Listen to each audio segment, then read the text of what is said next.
So how can planned organizational change be managed? So the phases of planned change: unfreezing, changing, and refreezing. So unfreezing. This is a phase in which a situation is prepared for change and felt needs for change are developed. So you look at a certain process and it's frozen, right? We always check in patients this way. And you say, I want to change that. Unfreeze. We're going to move around this process and then changing it. You phase in something new. This is a new way that we are going to room patients, and the change is implemented. And then refreeze, making sure that it's sustainable and stabilized in your organization. So this is Lewin's 3 phases, which is the unfreezing, changing, refreezing. So change leader's task: create a felt need for change. So this is the thing. You're asking a bunch of people to change something and no one likes to change, no matter what, right? It's like when you exercise and they say, okay, shrug your shoulders, shrug it backwards. It's like, it's a lot of work to go in the opposite direction. And so you want to create the need for change. You want to create people, you want to create that feeling like, yeah, this is going to be a better way, or I want to do these things because it's going to make my job better. So establishing a good relationship with the people involved. If people don't like you or don't like the way you, maybe they don't like you, but then they don't have to like you, but they don't respect you. They don't respect the way you talk to them. It's going to be hard to get people to make changes. Helping others realize that present behaviors are not effective. So, you know, this happens to me all the time. So we want to implement a change and there's always that person that's like, I don't want to do it. It's not going to work. We're too busy. And talking to other people and being like, that is just not effective communication, is it? And people being like, yeah, you're right. So instead of being influenced by that bad attitude, they kind of start to think, I don't like that attitude and I don't want that attitude. I'm going to have the opposite attitude.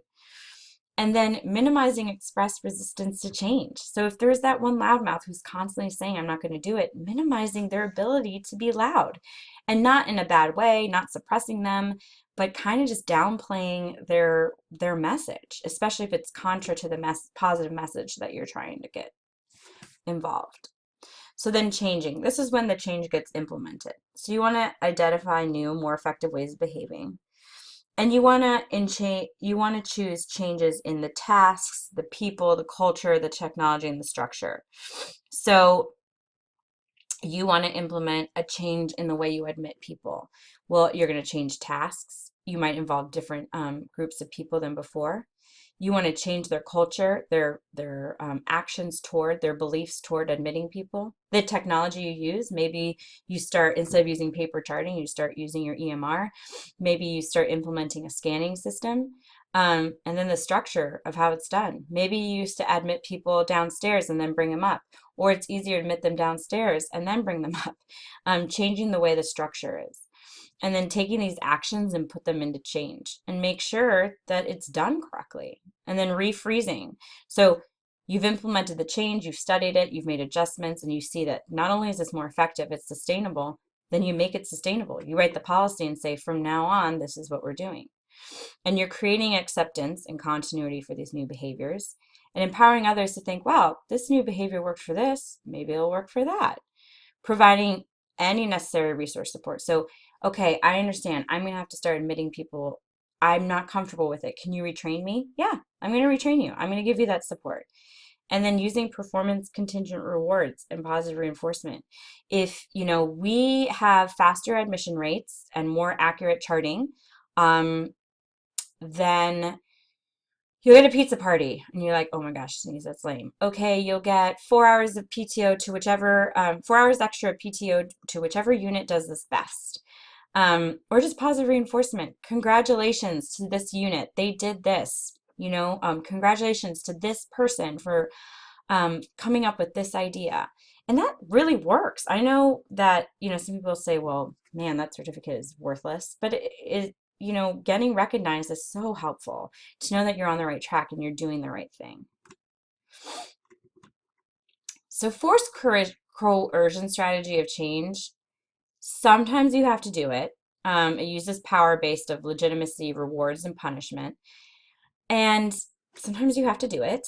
but it's not always the best for sustaining things. It is useful in the unfreezing phase, but not necessarily in the sustaining. So it produces limited and temporary results. But hopefully the whole time you're trying to empower people. So it relies on belief that people are motivated by self-interest. And, we're humans, so a lot of times we are. You have to direct forcing and political maneuvering. So if you don't like it this way, maybe you're going to be moved to an area you don't want to work, but we need someone who's willing to do it. And like I said, it's limited and temporary results, because if someone doesn't take the idea and consider it a good idea, it's hard to sustain that. So rational persuasion strategy of change. So bringing about the change through persuasion backed by rational argument, right? It doesn't make sense to do this because this and that. Oh yeah, that makes sense. Or the data shows that this is what should be done. So we've always done it this way, that sacred cows idea. Well, sometimes you have to say, no, it actually doesn't really work. And this is why.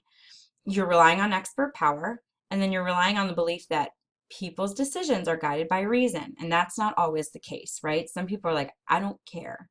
Or money is what's more important to me, so I don't really care about outcomes right now. Or that's a long-term thing far away.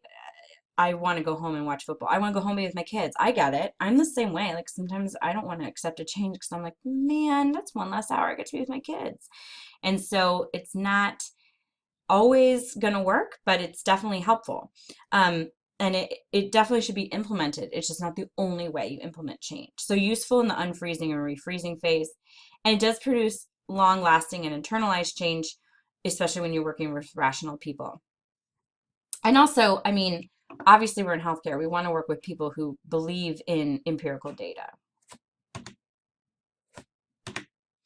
Shared power is really a great way for change. And all of these methods of change usually get implemented in some way or another when you're trying to do one big change. So it engages people in a collaborative process of identifying values, assumptions, and goals, okay? When you ask other people their opinion, you have them share the vision, and they get excited about this project, about this change. They're engaged, and then they have some ownership in it. And so then they are invested, right? So naturally, a support will be created. It's time consuming, but it yields high commitment. So yeah, is it easier to just say, if you don't do this, you're going to get fired? Sure. But is that really going to promote a sustainable change? It's probably going to create more headaches in the end. So taking that time, like for me, I have to take the time to talk to people and say, I know you feel like you will have no time to do a foot exam. Let's talk about what this means. Isn't it exciting to do something that's at the top of your practice? And I have to do this over and over again. Like, do I want to be spending all that time doing that? Not always, but hopefully it's going to create some high yield commitment, some investment from the team. It involves others in examining social cultural factors related to the issue at hand so they really understand why you're implementing the change that you implement. It relies on referent power and strong interpersonal skills in team situations. So referent power is respect, people honoring ideas, and strong interpersonal skills. So, being able to talk to other people, to be able to see their side of it and emphasize. And it relies on belief that people respond to socio-cultural norms. They like to be included, and expectation of others. People like to meet expectations. They don't want to constantly disappoint. So alternative change strategies, there's forced coercion, rational persuasion, and shared power. Okay, so forced coercion we talked about, using position of power to create change by decree and formal authority. And the power base is on legitimacy, rewards, punishment. And you're using direct forcing and political maneuvering. And so it's faster, but with low commitment and temporary compliance. And as you move down on the scale, you'll see that it's slower, but you'll have more of a long-term sustainability. So rational persuasion, you create change through using facts, using reason, and you're coming from an area of expertise.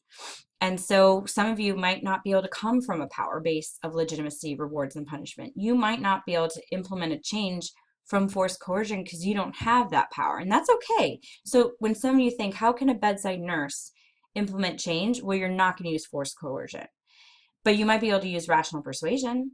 And informational efforts, so you're using credible knowledge. Hey, the NIH is saying this, this, and this, and it's going to work, and it should work, and this is why we should do it. And again, you're talking to people's rationality and their knowledge. So we're educated healthcare providers. Nurses are not just somebody to change bedpans. We're smart people. School is hard. We know how to read an article. We know how to look at evidence. And so playing to that logic is really important. And then shared power, developing support for change through personal values and commitments. Why did you become a nurse? Tell me, why did you become a nurse? I wanted to help people. Wow, that's great. You know, I was sick as I was growing up and I wanted to give back like those nurses. Okay, well, this is our chance to give back. Do you see that? Do you see how, you know, writing out discharge instructions and teaching it this way is going to give back? And so you're using that reference of you're using the power of reference of how you're going into somebody's personal ideals and trying to see if their vision can match yours. And so it gives this participative effort to share power. Hey, you know, you don't like this idea. What can we do to change it? What are your ideas? What solutions do you have? And oftentimes, that minute they feel involved and listened to, they have maybe even better ideas. And it'll help sustain that change. So, reasons for people resisting change. Okay, fear of unknown. I get out of work at 4 every day. I don't want to see if I have to stay late. Disrupted habits. You've always done something this way. It's so hard to change directions. Loss of confidence. I mean, sometimes people just don't want to feel bad at their job. Loss of control. They feel out of control in an area that they always felt good at. Poor timing. You know, well, Jaco's here next week. This is the worst time to switch to EMR. Work overload. We just feel so busy. Loss of face. They don't want to be embarrassed, and lack of purpose. They might not share the same vision. So what are some things you can do to get people to share that vision with you? So methods for dealing with resistance to change. So educating and having good communication. This is why we need to change the way we administer insulin. And let's talk about it. What can participation involvement? What ideas do you have? What do you like to do? What do you think about this? Facilitation and support. How can I make this easier? Facilitate you in this. Okay, if you guys have to start doing this, it doesn't leave time for this. Maybe someone else can do it. Or maybe we can find an easier way for that task to be completed. How can I support you? I'm going to educate you on this. I'll send you to a training. Facilitation again, and agreement. I agree with what you're doing, and so helping people reach those agreements.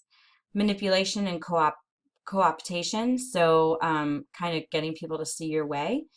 Explicit and implicit coercion, and that's not necessarily a positive way, right?